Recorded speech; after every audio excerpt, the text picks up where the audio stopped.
चलिए, good morning friends. और आज की वीडियो में हम लोग जानेंगे एक इम्पॉर्टेंट टॉपिक को, और जिस टॉपिक का नाम है जिस चीज़ को हम लोग बहुत ज़्यादा अक्सर ये एग्जाम्स के लिए इम्पॉर्टेंट होता है, और वो आज हम सीखने जा रहे हैं कंडीशनल सेंटेंसेस को।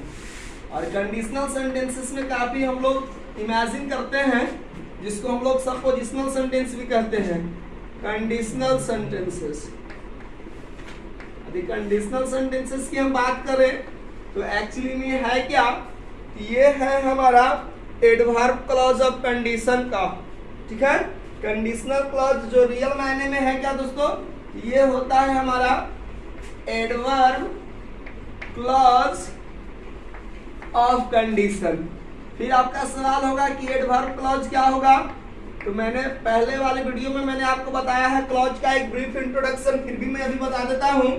जैसा कि हम लोग जानते हैं कि क्लॉज को बेसिकली 3 भाग में क्लासिफाइड किया गया है, टीसी, एसी एंड सीसी। तो सीसी एंड पीसी के कोई टाइम्स नहीं होते हैं, और जो हमारा एसी होता है वो 3 होता है मेरा, नाउन क्लॉज, एडजेक्टिव क्लॉज, और थर्ड हमारा होता है दोस्तों एडवर्ब क्लॉज। और जो एडवर्ब क्लॉज होते हैं ये बेसिकली 10 वेज में इस्तेमाल किए जाते हैं, और इसी 10 वेज में हमने आपको बताया था टाइम क्लॉज के बारे में, और आज हम लोग जानने वाले हैं कंडीशनल क्लॉज के बारे में। दोस्तों ये थी हमारी बैक की कहानी। अब हम लोग डिस्कस करेंगे अपने आज की जो हमारा टॉपिक है, विषय है। तो आइए हम बातें करते हैं कंडीशनल को। तो कंडीशनल को समझने से पहले मैं आपको कुछ ट्रिक्स बता रहा हूँ। ट्रिक्स कुछ और नहीं है, मैं आपको पहचानने का नियम बता रहा हूँ कि आखिर कंडीशनल क्लॉज होता क्या है, कंडीशनल क्लॉज को कितने फेज में पढ़ते हैं। तो कंडीशनल जो कंडीशन होता है, कंडीशनल सेंटेंसेस या कंडीशनल क्लॉजेज क्या है, इसको हम लोग 3 केसेस में पढ़ते हैं। Case number 1, case number 2, case number 3। लग रहा होगा कि सर मैथ पढ़ा रहा है, मैथ की क्लास नहीं दोस्तों, इंग्लिश क्लास चल रहा है, जिसको हम लोग कहते हैं कंडीशनल टाइप 1, कंडीशनल टाइप 2 और कंडीशनल टाइप 3। ठीक है, तो कंडीशनल क्लॉजेज जो होते हैं इसके कुछ सर्टेन्स क्या है, कंजंक्शंस हैं। ठीक है ना, तो ये कंजंक्शंस हमें याद रखना है। कुछ तो दोस्तों कंजंक्शंस हैं और कुछ इनमें से कनेक्टर्स हैं। ठीक है, तो आइए हम पहले बताते हैं इफ, इसके बाद हो जाएगा हमारा अनलेस। ठीक है, उसके बाद हैड, उसके बाद शुड, उसके बाद वर। ये है हमारा कंडीशनल क्लॉजेज, जिनसे क्या होते हैं ये सारे हमारे कंजंक्शंस हैं, जिसमें से इफ और अनलेस हमारा कंजंक्शंस है। और कंजंक्शंस हम लोगों को पता है कि कंजंक्शंस क्या होता है पार्ट्स ऑफ स्पीच में। इसका क्या होता है दोस्तों, या तो 2 वर्ड्स को क्या करेगा, ज्वाइन करेगा, फ्रेजेस को भी ज्वाइन करने का काम करेगा, सेंटेंसेस को भी ज्वाइन करेगा, और कहीं न कहीं क्लॉजेस को भी ज्वाइन करने का काम करता है। तो जो ओरिजिनली क्या होते हैं वो पार्ट्स ऑफ स्पीच में कंजंक्शन होते हैं। एक टर्म हमें सीखना है आज, कनेक्टर्स। दोस्तों कनेक्टर्स क्या होता है, आप नाम से ही स्पष्ट होंगे कि कनेक्टर्स कहते किसको हैं, कि जो दूसरे को क्या करता है, कनेक्ट कर देता है। ठीक है ना, तो कनेक्टर्स ऐसे वर्ड्स कनेक्टर कहलाते हैं दोस्तों जो ओरिजिनली क्या होता है, कंजंक्शंस नहीं होता है। ठीक है, लेकिन वो सेंटेंस में क्या करता है, कंजंक्शंस का काम करना शुरू कर देता है। ओरिजिनली है कंजंक्शंस नहीं, लेकिन वो कंजंक्शंस का काम करता है, तो हम ऐसे वर्ड्स को ही कहते हैं कनेक्टर। जैसे आपने देखा हैड हमने आपको कहाँ बताया था, जी हाँ प्राइमरी ऑक्सिलरी वर्ब में। हमने शुड को कहाँ डिस्कस किया था, यस आपने सही पढ़ा, मॉडल ऑक्सिलरी में। वर्ब को हमने कहाँ डिस्कस किया था, प्राइमरी ऑक्सिलरी के टू बी वर्ब में। और कहाँ ये जो वर्ड्स हैं वो काम करेंगे हमारे कंजंक्शंस के, बिकॉज ये ओरिजिनली कंजंक्शंस नहीं थे, इसलिए दोस्तों ये कहलाएगा हमारा कनेक्टर्स। उम्मीद है आप समझ गए होंगे। Spelling of originally, originally ORI, originally नहीं, इट्स करेक्ट, ORGI। ठीक है, तो अब हम लोगों को क्या करना है दोस्तों, अब पढ़ना है कंडीशनल। कंडीशन क्या होता है, मैं आपको एग्जांपल के थ्रू समझाता हूं। जैसे मैं कहता हूं आपको, आप एग्जाम में अच्छे मार्क्स ला सकते हैं, तो कोई पूछेगा कि अच्छे मार्क्स लाने की कंडीशन क्या है। तो अच्छे मार्क्स लाने की कंडीशन है आपको कठिन परिश्रम करना होगा।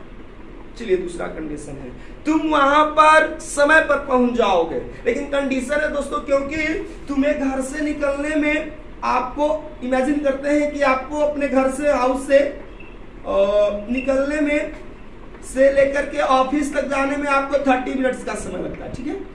और आप इमेजिन कीजिए 5 minutes you are late now या टुडे। अब चाहते हैं कि हम अपने ऑफिस पर क्या करें, पहुंच जाए ऑन टाइम। तो डेफिनेटली क्या करना होगा, आपको ऑफिस पर पहुंचने के लिए आपको अपनी स्पीड को बढ़ाना पड़ेगा। यानी कि आपको ऑफिस तक पहुंचने के लिए कंडीशन है कि आपको तेज गति से वॉक करना पड़ेगा, ठीक है। आप इमेजिन करें विद्यार्थी हैं और इमेजिन करें कि आप सर आपको पनिशमेंट न दे, इसकी पीछे कंडीशन क्या है, आप सर का होमवर्क क्या करें, कंप्लीट करके जाएं। तो ये सारे जो कंडीशन है जिसमें हम क्या देख रहे हैं कि जो दूसरी घटना है वो पहले वाले पर क्या है, डिपेंड है, आधारित है, ठीक है। आइए एग्जांपल के थ्रू समझते हैं। कंजंक्शंस एंड कनेक्टर्स, फिर से एक सवाल पूछा जा रहा। मैंने बताया कि कंजंक्शंस जो ओरिजिनली क्या होते हैं, इन parts of a speech conjunctions होते हैं, ठीक है, जिसका काम है दो वर्ड्स को जोड़ना। कनेक्टर्स वैसे वर्ड्स होते हैं जो ओरिजिनली कंजंक्शंस नहीं होते हैं लेकिन कंजंक्शन के जैसा काम करता है। Imagine you are watching me, I am not a women. Suppose I am doing a drama और I am acting in a drama and there is no any role of a girl or a woman. Somebody decided, dear, you can just play the role of a heroine's actress, and that movie or the drama I wear a ladies uniform. That time or in that movie I start acting as a woman, but really I am a woman? No.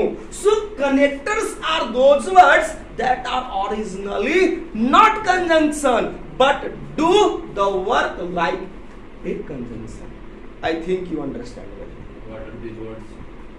These are both words are noun. Okay?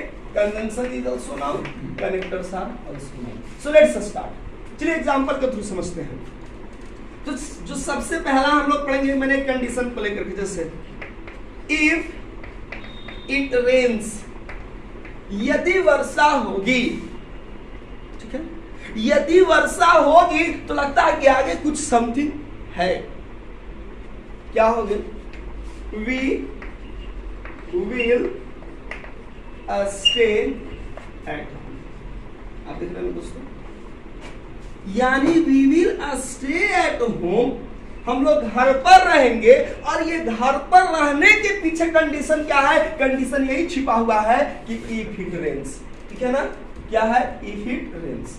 तो if it rains दोस्तों हो गया हमारा conditional clause, क्योंकि यह condition है, एक स्थिति क्रिएट कर रहा है कि हम लोग घर पर तब रहेंगे जब वर्षा होगी। Means that if it doesn't rain we will not stay at home. इसका मतलब यह है कि जब वर्षा नहीं होगी तो हम लोग घर पर नहीं रहेंगे। तभी तो मैं कह रहा हूं कि इफ इट रेन्स, यदि वर्षा होगी तो हम लोग घर पर रहेंगे, नहीं होगी तो डेफिनेटली नहीं रहेंगे। तो ये दोस्तों कहलाता है कंडीशनल क्लॉज। इफ आप देख रहे हैं, इफ से शुरू होने वाले को हम लोग कंडीशनल कहते हैं, ठीक है। अब इसका मतलब ये नहीं है कि एवरीवेयर इफ से शुरू होगा तो कंडीशनल ही होगा। इफ से शुरू होने वाले कुछ ऐसे भी सेंटेंस जो नॉन क्लॉज होते हैं, और ये नॉन क्लॉज कहाँ होते हैं, नारेशन में। जब हम लोग क्वेश्चंस को इनडायरेक्ट स्पीच से क्या करते हैं, इनडायरेक्ट को हम लोग जब डायरेक्ट में कन्वर्ट करते हैं, जी नहीं, डायरेक्ट को हम लोग जब इनडायरेक्ट में कन्वर्ट करते हैं तो जो क्वेश्चन होता है यस नो क्वेश्चन में हम लोग क्या करते हैं, इफ लगाते हैं। और वह इफ वाला सेंटेंस कंडीशनल नहीं होता है, वह नाउन क्लॉज होता है। खैर दोस्तों, इसकी बात हम लोग आगे करेंगे। यानी कि इफ इट रेन्स जो है तो सबऑर्डिनेट क्लॉज है, ये हमारा क्या है, सबऑर्डिनेट क्लॉज। और सबऑर्डिनेट क्लॉज को ही हम लोग कहते हैं कंडीशनल क्लॉज, ठीक है ना। तो अब हम लोग इसी को क्या कर सकते हैं, टाइम क्लॉज भी एक प्रकार से, no this is not time clause, ठीक है। अब ये हमारा क्या है, सिंपल प्रेजेंट। ये हमारा क्या है, फ्यूचर, सिंपल फ्यूचर। तो हम इस सिंपल फ्यूचर को किसमें मेंशन कर सकते हैं, सिंपल प्रेजेंट में। हम इसको ऐसे भी मेंशन कर सकते हैं, इक्विवेलेंट ही रहेगा कि इफ इट रेन्स, यदि वर्षा होगी तो क्या कह सकते हैं, वी स्टे एट। दोस्तों हम लोग घर पे रहेंगे, ठीक है। यहाँ पर हमको दिखाई दे रहा है कि ये प्रिंसिपल क्लॉज है, यहाँ पर हम लोग देख रहे हैं कि ये मेरा क्या है, कंडीशनल है। ये हमारा क्या है, कंडीशनल सेंटेंसेस। मैं अभी आपको सिर्फ कंडीशनल सेंटेंसेस की बातें कर रहा हूँ। कंडीशनल में हम थोड़ा सा हटकर बताएंगे सपोजिशनल सेंटेंसेस में। और जब हम लोग दोस्तों सपोजिशनल को पढ़ेंगे तो यहाँ पर हमारे पास कई तरह के अलग कंडेंसेस दिखाई देंगे, जिससे अलग तरह के फ्रेजेस इस्तेमाल लेंगे, जैसे ओ, ठीक है, या ओ डैट, या आई विश, ठीक है, I wish, he wish, she wishes. तो ये सारे से भी कंडीशनली होते हैं, लेकिन उसको हम एक अलग तरह से पढ़ते हैं सपोजिशनल सेंटेंस में, जहां पर हम लोग कल्पनात्मक करते हैं, जैसे ओह या I wish I were a king. मैं ऐसा इच्छा प्रकट करता हूं कि मैं एक राजा होता। I wish I were a bird. तो ये पार्टिकुलरली क्या है, सपोजिशनल है। Don't get confuse, let me clear first conditional, then we will discuss that one. पहले हमको ये इस चीज को हम लोग सीख लेंगे, तब हम लोग उस पर बढ़ेंगे। तो ये है हमारा दोस्तों। अब मैं आपको बताता हूं कि ये जो हमारा टाइप हुआ, इसको हम लोग कहते हैं कंडीशनल टाइप वन। इसको दोस्तों कहते हैं कंडीशनल टाइप वन। तो हमने क्या देखा कि कंडीशनल टाइप वन में कि जो हमारा कंडीशनल है, कंडीशनल को मैं ऐसे लिख रहा हूं दोस्तों, कंडीशनल हमारा क्या है टाइप वन में, सिंपल प्रेजेंट टेंस में है। सिंपल प्रेजेंट क्या है दोस्तों, तो सब्जेक्ट प्लस V1 और V5 का इस्तेमाल, ठीक है ना। और जो हमारा PC है, ये PC हमको क्या देखने को मिल रहा है, simple future form, simple future form, ठीक है। और जो दूसरा सेंटेंस का पैटर्न है हमारा इसी में, कि जो हमारा A टाइप वन में हम आपको मेंशन कर देते हैं A, और यहाँ पर मेंशन कर दे रहा हूँ B। AC जो है हमारा क्या है, वंस अगेन सिंपल प्रेजेंट ही है, सिंपल प्रेजेंट। और हमारा जो PC है वो सिंपल फ्यूचर न रह करके हम क्या दिखाई दे रहा है, सिंपल प्रेजेंट। यानी both situation is in simple present tense. When AC is in simple present tense, PC means principal clause is in simple future. When AC is in simple present tense, PC is in simple present tense, and that both condition is termed as conditional type 1. यह है दोस्तों हमारा conditional type 1. Visible? Not possible. Not. Possible. चलिए आप जल्दी से इसको note कर सकते हैं। पॉसिबल।